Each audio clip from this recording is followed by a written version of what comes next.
Increasing engagement, retention, and well-being is now humanly possible with human intelligence. The combination of AI and the rich data of Workhuman's #1 rated employee recognition platform. Learn about human intelligence at workhuman.com and join their force for good. This episode is a special encore presentation of Work Trends.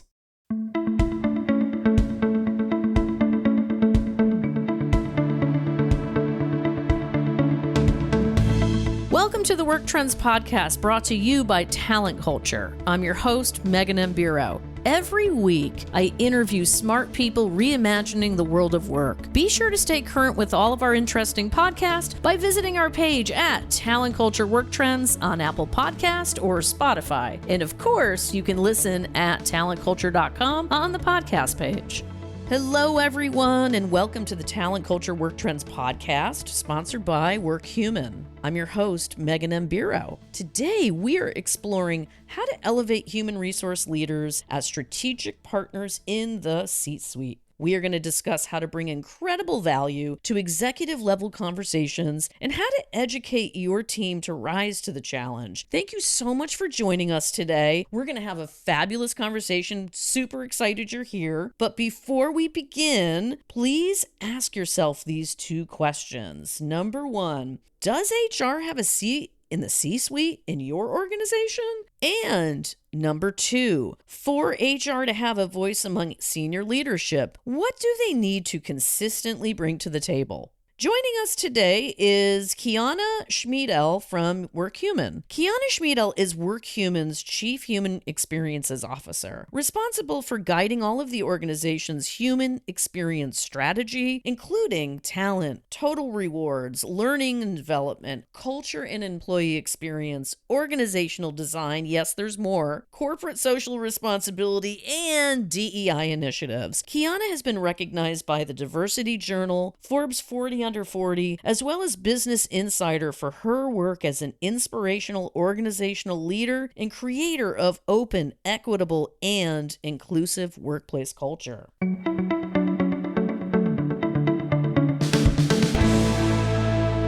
Wow, KeyAnna, we are so glad to have such a rock star with us today. I know there's tons to cover, and you and I could talk for hours and hours and hours, so let's just jump right in, shall we? Oh, that sounds great. Listen, as we enter a new calendar year, what do HR professionals around the world care about the most, and why are they still fighting for seats in the C-suite? Okay, I don't know the answer to the second question, to be honest, mostly because I'm like, how could it be that we are officially in 2025 and people still don't see HR as strategic? I do think that there are some organizations that maybe have been plagued of how HR was thought about in the past as mostly a compliance function, maybe something that got in the way of them potentially moving fast. But HR hasn't been that in such a long time. HR has really been about the people, and your business is your people. You do not have success as a business without your people. So I don't know about that fighting to get in the C-suite. I think those C-suiters who have been there, who have understood the purpose of what HR is and can continue to be for them, have started to get it, right? You start to see more folks in HR reporting directly into the CEO. You start to see them at those budget and planning conversations because you have to take into account how should we be treating our people, and also what are we looking to get out of our people. It's more of a back and forth now than it ever was. And so we have the opportunity to, yes, do the strategic things like planning for how many technically butts and seats we need, but also what's the experience that you want employees to have. And when you really start to prioritize that, and you get really smart about where there's an opportunity to build versus buy and how you invest in your people, you start to see a lot more positive outcomes that actually impact your bottom line. Yeah, I have to tell you, this very ongoing conversation about HR in the C-suite is one that If you've tuned into me long enough out there in the community, you know I've paid a lot of attention to over the years, and I think there's been tremendous progress, I'm happy to say. So let's dive a little bit deeper. What are some examples of HR adding value to the C-suite? I mean, at this point, you're absolutely right. Like, hello, we were here a while ago. Guess what, everyone? We have case studies. Right, right. And who doesn't love case studies? Everybody. So that's right. Everybody get strapped in, hold on to your seat. But so, okay, let's talk about some of the value that HR brings. And I've got to tell you, if you hear me hesitate when I say HR, I'm still like, oh, the idea of us being human resources. Personally, I love the idea of us prioritizing the human experience. That's why that's in my title and that's in my team's title.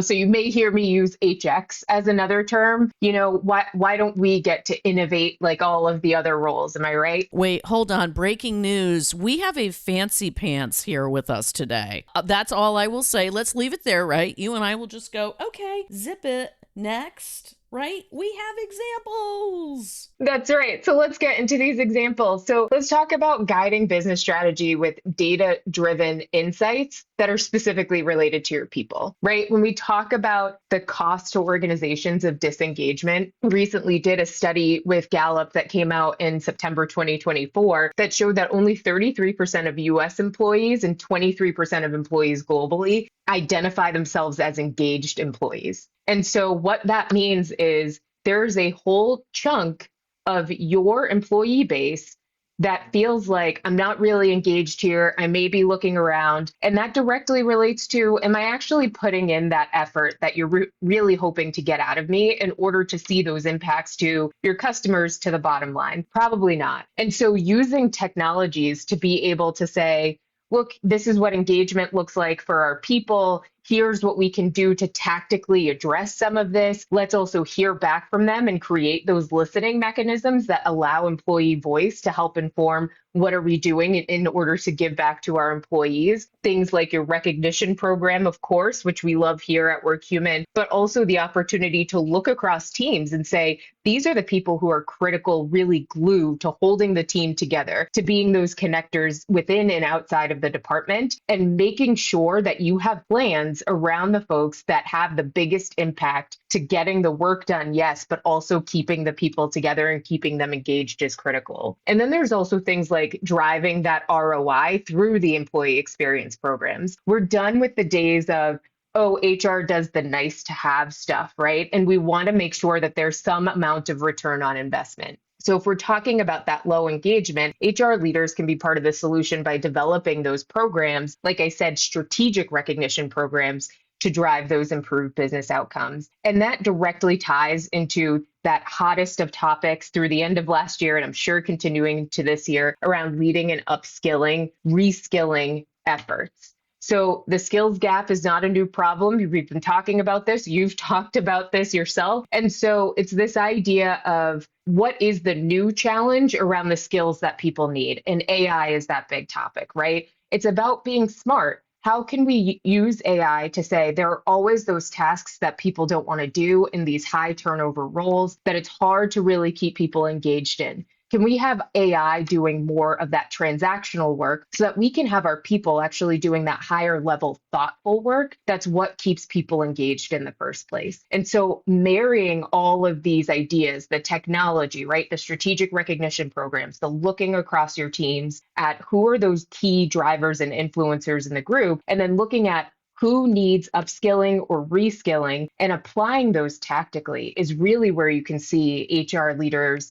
and HR teams adding value to the C-suite. How do HR leaders equip themselves to rise to the occasion and get their teams to a place where all of this is actually possible, right? That's where we're at. Yeah. And I'll tell you, I think coming off of the heels of like really the main parts of the pandemic, as an HR leader myself, you can start to feel like you're coming up to the cusp of burnout. In some cases, still trying to make the argument for why you should be seen as a strategic leader. You're trying to make sure that you're doing all the right things for your organization. We've thrown AI on top of everything else. And so really, it's about taking that moment to say, within 2025, this is going to be a defining year. So take the strategy, yes, but also look at the opportunity to fill your time with the things that really matter to the people within the organization that will drive the organization forward. So let's have our people, our HR people, reinvest in themselves. Get creative again, right? We don't have to just go through the motions of, yes, we do performance reviews here, and yes, this is a merit increase over here, but rather saying, how can we really think creatively about how we support the business by supporting the people and identifying a place that can be almost like a retreat, right? For people to get to and to get together with other people who are thinking like you are thinking. I will tell you, it's one of the reasons why I fell in love with Workhuman is because we have Workhuman Live. Right. And so that's our own conference, but it really is that place where you get around other like-minded people who aren't necessarily asking, how do I get through this next policy draft, but instead saying, well, should we be focused on that being the policy, or should we think differently about how we approach this overall? And that's really the opportunity that I think we have in 2025 and every year going forward, but specifically at a conference like Workhuman Live. And I am here to say that Workhuman Live is completely legit. I have followed the conference for years, and that's one of the reasons why myself and the talent culture community are so excited to be, partnering to get everybody excited about empowering our teams to experience, to see, to learn from other people in order to take them to the next level. And I think conferences are that valuable time together right now, right? I mean, we're still wanting that time to be human to human. And I think, having this live event, right, is so unique. I mean, tell us what makes it so and what can attendees expect from the content at the event this year? Listen, I know maybe it can seem a little bit contrived because I work at Workhuman, but I'm being perfectly honest with you. My first Workhuman Live was in 2018. So I'm sitting there in the audience. I just had my second child, and it was the first time I was leaving all the kids with the husband at home because I had to get to this conference. And yes, I saw speakers like Cy Wakeman, who I love, everybody loves, right? But I also saw Viola Davis, and she was talking about being a Black woman in an industry where she didn't always feel comfortable. And as a newish, again, mom, as a Black woman who was trying to figure out, like, what am I doing with my career and my working space? It felt like, oh my goodness, this is such a relevant conversation, and especially to HR professionals in this moment. And it's not just a celebrity talking to you, but it's talking about relevant things. And I think it's kind of the balance of, let's hear from somebody that you know and respect, but who may sit outside of your industry, but have insights that you can apply to your work and your day. But then it's also looking at the content tracks themselves. And not to mention, I'm sorry, but the second reason why I was like, I have to work here is our CEO, Eric Mosley. When he gets on that stage, it was this sense of, oh my gosh, here's a CEO who gets it, right? Like, he is the reason why this thing is called the Woodstock of HR, right? It's the place where you want to be. You don't want to miss out on it. It refills your cup in this amazing way. And it's all of the energy that's kind of rooted in this idea of gratitude that kind of comes through every aspect of the conference. And to me, like, being able to live and breathe that on a daily basis and understanding that that is not the experience that everybody has in the working world, I want to make sure that people don't miss it. Yeah, no, zero question. What I like the most about it is that the offerings are diverse and relevant. And at Talent Culture, we're always listening and vetting topics, as you well know, that are important to our community. And I can say that your team really put some thoughtful work into the content offering. So I appreciate that. So tell us, who is going to be speaking at Workhuman Live that you are most excited about seeing, hearing, or meeting in person? Oh my goodness, I can't even contain my excitement right now. And if you could see the visual of me, I'm just like holding on to my face. I'm going to have jowls by the time we get to Workhuman Live. But in addition to our CEO and founder, Eric Mosley's going to talk to you about his thoughts on the future of work and the people experience. We have Adam Grant, who's coming back to the conference again. And I don't know if you all have had the opportunity to read his latest book, but I highly recommend it. It is such a great read. And then I am going to geek out a ton, not just because of Adam Grant, but also because we have recently announced that Trevor Noah is going to be speaking at the conference. So I'm just, again, I'm holding my face. My voice is starting to Right? sound funny because I'm pulling my face. But listen, in addition to those names that hopefully everyone knows and recognizes, again, we have Cy Wakeman. We have Erin Meyer, who's coming back, right? The famous Erin Meyer of the Culture Map. And I swear, every single time I see her speak, I take something else away about the global working experience. And it's an opportunity to connect in a different way. And then the last one that I'll mention that I'm equally excited about is Hamza Khan, because the way that he talks about skills and the working experience and how to think of people is such a new approach to thinking about old topics. And I really love that opportunity to just get a different perspective, to hear a slightly different angle to the conversations that it probably feels like for so many of us we've been having for so long, and feeling like we're starting to see those breakthroughs because you hear other people talking about it as well. Well, and it's real, right? It's not just like, oh, you're famous and I'm going to meet somebody famous. This is very pertinent, real topics. That's what I like. It's an impressive lineup, of course, but it's a no-brainer because everybody's there together. Right? Being even more human. That's what I love the most. Right. And I mean, listen, like we were talking about earlier in terms of the content, like take that concept of it being real and look at the content tracks, right? We have Rise Up, which focuses on development for anybody who's in attendance, and especially combating that idea of burnout and building the skills-based organization. Build Up, which focuses on developing programs and learning about the tools and strategies that other organizations are using to ignite productivity through engagement and well-being.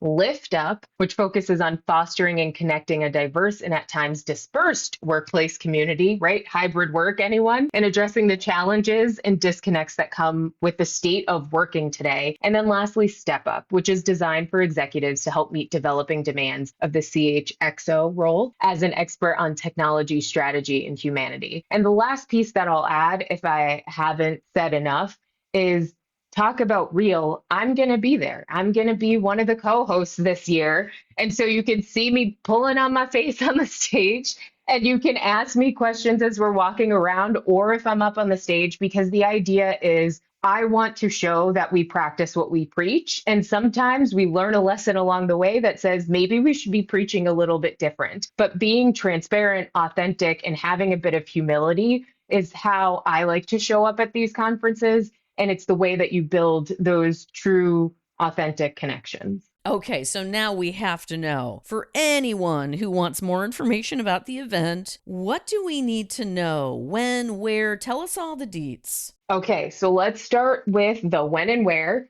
which is the week of May 12th through the 15th at the Gaylord Rockies in Colorado. I will tell you that registration is open now. There are discounts for groups, so you can learn and grow and get energized as a community and team. And any questions that you have should be answered by going to workhumanlive.com to hear from past attendees and learn more about the event itself. Well, wonderful. I encourage everybody out there to sign up. Yours truly also plans on being there. So guess what? You and I get to have some fun together. So exciting. I can't wait to see you in person there. Right? You can tell me if I've really pulled the jowls a lot. Maybe I should start pushing my face up. I mean, you and I should really talk about that, because I have a tool for you to use, and it's gonna it's gonna be great. But listen, the speaker lineup, the content tracks, it's all super exciting, and not to mention the networking, right? And getting to know other people. So I just want to say thank you, KeyAnna, for stopping by today. It's been amazing. Thank you so much for having me. And thanks to everyone who listens to the podcast. Any questions, please feel free to reach out.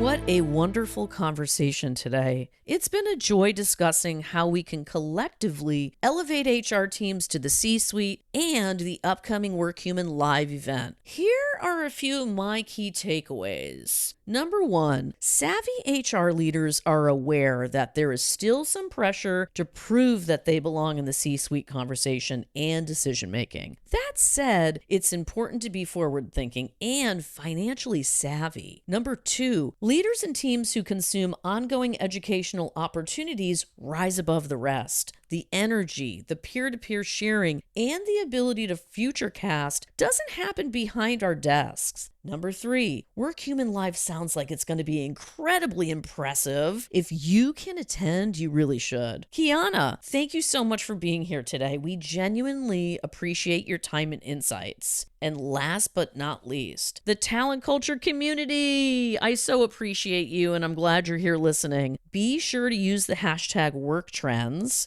and share your thoughts on the following questions. I'm super curious. Question number one, are you taking your team to any conferences or summits this year? Do share. Question number two, what do you think is going to be the hottest HR topic in 2025? And number three, what conversations in the C-suite should absolutely include HR leaders? I want to hear from each of you. Visit us on Twitter X, LinkedIn, and Instagram to share your responses to these questions, or feel free to contact me personally at Megan M. Bureau on the socials or mbureau@talentculture.com. As always, thank you so much for listening to the Work Trends podcast, the place to find meaningful connections at work. If you love what we do here, make sure to share our podcast with your friends and colleagues, send me a question on the socials, and make sure to use the hashtag WorkTrends. I'll see you all soon. Thanks for joining us for today's conversation. I hope you enjoyed it as much as I did. Just a reminder that you can hear all the Work Trends podcast on Spotify, Apple Podcast, and on the podcast page at talentculture.com. Be sure to subscribe so you can listen on the go and stay up to date on all the latest news you want to hear. I look forward to catching up with you next time. I hope today's information made you wiser, happier, more informed, and most importantly, thinking of how you can use it to improve the quality of your life.